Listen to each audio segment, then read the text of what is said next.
Um, I will say I was really proud of our team today. When you have a tough loss, Tuesdays are naturally, guys are still going to be a little bit sore, a little bit fatigued. There's a new game plan.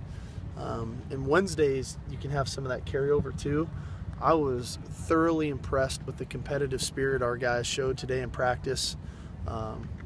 We had a lot of competitive periods, one-on-ones, third down competition, move the ball, offense and defense, and our guys battled. It was really cool to see.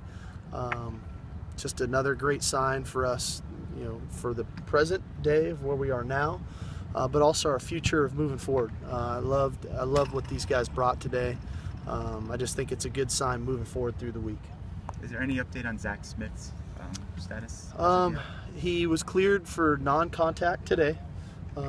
Again, he still has a couple of other tests that he'll have to clear, but I was anticipating him being cleared last Saturday.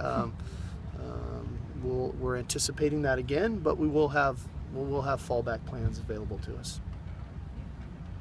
This was about the time of year you said you'd maybe revisit the Lamar Dawson situation about the midpoint. Are we there yet? I think so. I think we were going to get through Game 6, which is Saturday, and have to make a decision about now and moving forward. If you had held the gun to my head today, I would imagine that Lamar will redshirt and we'll have him available for spring practice and ready for the fall. And quite honestly, we're getting close to a point of making that decision with Trey Madden as well. You get through the halfway point of the season, depending on where he's at from a health standpoint.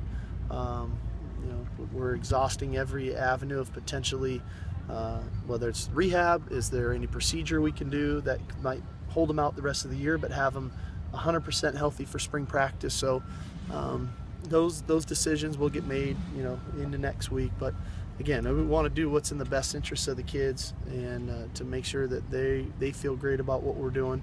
And so those conversations have begun, and more than likely the final decisions of those types of things will come within the week or so.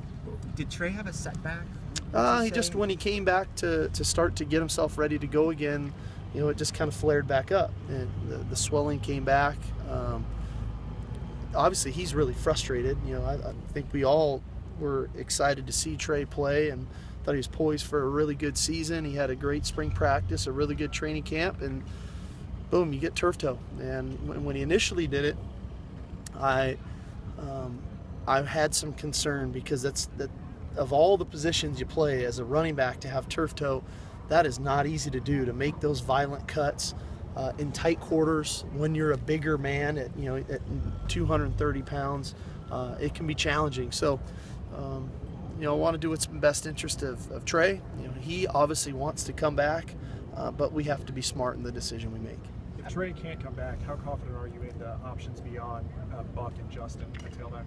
Well, again, I like the versatility of Soma. I know we haven't given Soma a whole lot of opportunities. We just haven't had that luxury. Jaleel gives us some things back there. And James Tolan, every time we give him the ball, he does great, And I think sometimes we stereotype kids because they're a walk-on and what they're capable of. But he's done nothing to disappoint us when he's gotten his carries. He did it again against Oregon State when he got the ball in that game too. So we've got 5 capable guys to run the football. And again, knock on wood, you try to plan for the worst and then say, okay, how would we adjust if the worst occurred? And so we'll have all of our contingency plans ready. After having a tough game defensively, the secondary, speaking of, could it be a good thing for them to go right back out and face another team that's very capable of throwing the ball around? Well, they're going to get challenged. Yeah. Anu is throwing it around. Caleb Jones, Austin Hill. They've got a Nate Phillips. They've got a plethora of receivers at Arizona. They rotate a lot of them, and they're going to get challenged. They're going to get challenged in a lot of one-on-one settings. They throw a lot of fades, a lot of posts, and so we're going to have to be very disciplined. We're going to have to know where our help is, play with really good leverage, and then ultimately play with the confidence to make the play, because we're plenty capable, we're plenty talented, and we need to have the confidence that we can make the play. Do you expect at any point to get Josh shot back, and how much have you missed him in your backfield? I guess I'll start with the latter question first. You know, I think it's obvious when you have a senior DB that you'd love to have him out there, especially in our conference where there's so many people throwing the ball, and we haven't even gotten in the meat of it yet. You know, we still have Washington State and Cal to come, and these guys they're unbelievable what they're doing throwing the ball. So we'd love for that to occur. As of right now, I don't have anything new for you, unfortunately. I know Josh is trying to do everything in his power to make that happen, but really there's not even a decision to be made on our end at this point. What unique challenges does the 3-3-5 defense present as a base? Well, they can give you a multitude of fronts. You know, they can play odd. They can get into an over front. They can get into an under front. They can get into a jam or a bear front. And they can give you a lot of different pressure looks, right? There's just more people that they can blitz in different areas. And so for us, I think the progression that I believe we've made on the offensive line the last 3 weeks coming out of the Boston College game, the bye week, Oregon State, Arizona State, I think is going to be really helpful for us heading into this ball game with Arizona, because they're going to present us with a variety of looks. Justin Wilcox is taking a lot of heat from the fan base right now. He's obviously a guy you brought in to Washington. That your defense improved there over the course of 2 years. How do you assess the job that he's done here so far? I think he's doing a really good job. We can all lean on we don't have a Josh Shaw, or we don't have a Jabari Ruffin, or we lost the depth with Kenny Bigelow not being there on the D-line. But I think Justin's done a very good job. It's unfortunate, you know, that the game ended the way it did the other night, because we played really good defense against a very good offense for 3.5 quarters. One of the most prolific offenses in our league, running it and throwing it, and we played really good defense. For whatever reason, we give up a 98-yard drive, and then we give up, I believe, a 78-yard touchdown pass, and then we give up a Hail Mary in 3 series in a row, and that's where the focus is. But I think we're doing good things. I think we're improving. I think we'll continue to improve. Justin is a great football coach, and we're lucky to have him. How's Quentin Powell doing? What does he got to do to kind of break good rotation? Well, Quentin's been a steady force for us on special teams. I think he's really embracing that role of a guy who can have an impact on special teams. We're hopeful that we can find more ways to utilize him defensively. He's just not ideal size-wise for his position right now. And so for me, now having a year with the team, obviously I want him to finish out the second half of the season great.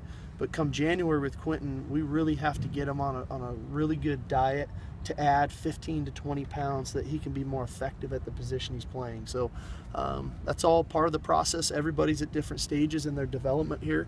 And those are the things that Quentin will need to work on here when the offseason rolls around. Let's do one more. When you take a look at the large totals you've given up defensively, at what point, I mean, granted, one was a rushing game, another was the passing game, but at what point do you draw the line between, okay, this is aberration and this may be who we are?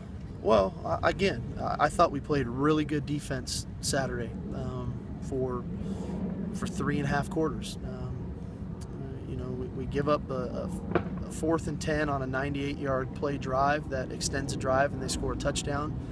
We give up a one-play, you know, don't play the play great, and we have to coach better with Kevon for a 78-yard touchdown pass, and we gave up a Hail Mary. So I don't think that that's necessarily indicative of the defense that we have. I think that, again, we held the #1 rushing attack in our conference to, I think it was 20 yards rushing. The week before, we held the all-time leader passer in our conference to the worst day of his career.